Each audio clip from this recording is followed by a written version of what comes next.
बऱ्याचदा आपण साबुदाणा भिजवायचा विसरतो आणि उपवासाच्या वेळी अडचण येते. तर आज आपण साबुदाणा न भिजवता एकदम मऊ लुसलुशीत असे उपवासाचे पराठे बनवणार आहोत. तर नमस्कार, मी रुपालीज रेसिपीमध्ये तुम्हा सर्वांचे खूप खूप मनापासून स्वागत करते. आज आपण झटपट 10 मिनिटात तयार होणारा उपवासाचा पराठा कसा बनवायचा ते पाहणार आहोत. चला तर मग वेळ न घालवता रेसिपीला सुरुवात करूया. व्हिडिओ आवडला तर व्हिडिओला लाईक करा आणि चॅनेलवर जर नवीन असाल तर प्लीज चॅनेलला सबस्क्राईब करा. चला तर मग सुरुवात करूया. तर इथे मी 1 वाटी साबुदाणा घेतलेला आहे. तुम्ही लहान किंवा मोठ्या साईजचा घेतला तरी देखील चालेल, काहीच हरकत नाही. इथे मी मोठ्या साईजचा हा साबुदाणा घेतलेला आहे. आता याला छान असा स्वच्छ करून घ्यायचा आहे. एखाद्या कापडावरती आपण याला छान असं पुसून घेणार आहोत, जेणेकरून यामध्ये धूळ किंवा माती असेल ती निघून जाईल. त्यानंतर एका पॅनमध्ये मी छान असं याला एक 2 ते 3 मिनटं हलकं भाजून घ्यायचं आहे. खूप जास्त याचा कलर जाईपर्यंत भाजायचं नाही आहे.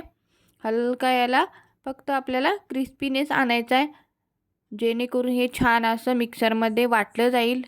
त्यामुळे याला हलकंसं भाजून घ्यायचं आहे. नाही भाजलं तरी देखील चालेल, पण एकदा अशा पद्धतीने थोडंसं भाजून घेऊयात. 2 ते 3 मिनटं हलकंसं असं भाजून घ्यायचं आहे. सतत याला हलवत राहायचं आहे. आपला साबुदाणा इथे छान असा भाजलेला आहे. हा एका प्लेटमध्ये मी इथे काढून घेते आहे आणि याला छान असा थंड करून घ्यायचा आहे. आणि यानंतर ह्याला मिक्सरमध्ये आपण बारीक अशी पावडर तयार करून घेणार आहोत. पण त्याआधी याला छान असं थंड करून घेऊयात. तर इथे एक मिक्सरचं भांडं घेतलेलं आहे. यामध्ये मी हे घालून छान अशी याची बारीक पावडर तयार करून घेणार आहे. ही पावडर आपण थोडीशी चाळणीने चाळून घ्यायचं आहे, जेणेकरून यातले जे मोठे मोठे कण आहेत ते निघून जातील. असेच घेतले तर चालतील, पण खूप जास्त मोठे कण नका घेऊ. आता यासाठी मी एक उकडलेला बटाटा घेतलेला आहे. तो छान असा मी किसणीने किसून घेणार आहे. तुम्ही हाताने मॅश केला तरी देखील चालेल, पण याच्या खूप मोठे मोठे पीसेस नका करू. छान असा किसणीने किसून घेतला की पराठे लाटताना अगदी सोपं होतं आणि एकसारखे पराठे बनले जातात. चला तर आता इथे मी ही पावडर देखील तयार केलेली आहे. तुम्ही इथे पाहू शकता. आता यामध्ये थोडीशी पावडर मी इथे बाजूला काढून ठेवते आहे, जेणेकरून आपल्याला लाटताना गरज पडली तर लावता येईल. आता यामध्ये आपण हा किसलेला बटाटा घालणार आहोत आणि छान असं याला मिक्स करून घेणार आहे. यामध्ये मी थोडेसे बेसिक जिन्नस घालणार आहे. ते म्हणजे चवीपुरतं मीठ घालायचं आहे आणि सोबतच इथे मी एक हिरवी मिरची घातलेली आहे. बारीक चिरलेली हिरवी मिरची घालायची आहे.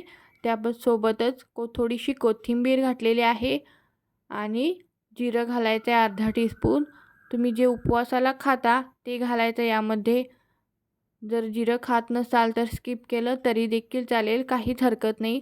फक्त आपण हिरवी मिरची आणि बटाटा घालून केलं तरी देखील चालेल. छान असं हे हाताने मिक्स करूयात. पहिल्यांदा आपण बटाटा या पिठामध्ये छान असा मिक्स करून घ्यायचा आहे.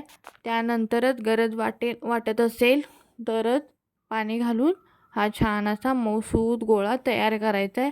पाण्याची गरज लागते, कारण आपला साबुदाणा आहे तो जास्त पाणी शोषून घेतो, त्यामुळे इथे पाण्याचा गरज लागते. थोडंसं पहिल्यांदा सैलसर ठेवलं तरी देखील चालेल आणि 10 मिनटं याला असंच रेस्ट करण्यासाठी ठेवायचं आहे, जेणेकरून साबुदाणा भिजला की पुन्हा थोडासा घट्ट बनतो. त्यामुळे याला 10 मिनटं असंच रेस्ट करण्यासाठी ठेवून द्यायचं आहे. आणि एक छोटासा असा मी गोळा तयार केलेला आहे आणि नॉर्मल चपाती लाटतो अशा पद्धतीची ही चपाती किंवा पराठा हा आपण लाटून घेणार आहोत. छान असा दोन्ही साईडने आता आपण याला भाजून घेणार आहोत. त्यासाठी मी इथे गॅसवरती तवा छान असा गरम केलेला आहे. मीडियम गॅसवरती आपण हा छान खरपूस असा भाजून घेणार आहोत. पहिल्यांदा हाय फ्लेमवरती 2 मिनटं असाच भाजून घ्यायचा आहे आणि हा दोन्ही साईडने आपण छान असा खरपूस भाजून घेणार आहोत. तुम्ही याला तेल किंवा तूप काहीही लावलं तरी देखील चालेल, अगदी परफेक्ट बनतो. इथे मी थोडंसं तेल लावते आहे आणि आपला हा तयार आहे आपला उपवासाचा पराठा. खायला खूप टेस्टी लागतो आणि अगदी दिवसभर ठेवला तरी देखील मऊसूत राहतो. आजची रेसिपी ही कशी वाटली कमेंट करून नक्की सांगा आणि व्हिडिओ आवडल्यास प्लीज चॅनलला लाईक करा, शेअर करा आणि सबस्क्राईब करायला विसरू नका. तुम्ही इथे पाहू शकता अगदी मऊ लुसलुशीत. ज्यांना साबुदाणा खिचडी खायला आवडत नाही त्यांनी हा अशा पद्धतीचा पराठा अगदी सहज खाऊ शकता आणि बनवू शकता. अगदी झटपट 5 मिनिटात बनते ही रेसिपी. याचं पीठ तयार करून ठेवला तर अगदी 5 मिनिटात तयार होते. चला पुन्हा भेटू. तोपर्यंत धन्यवाद.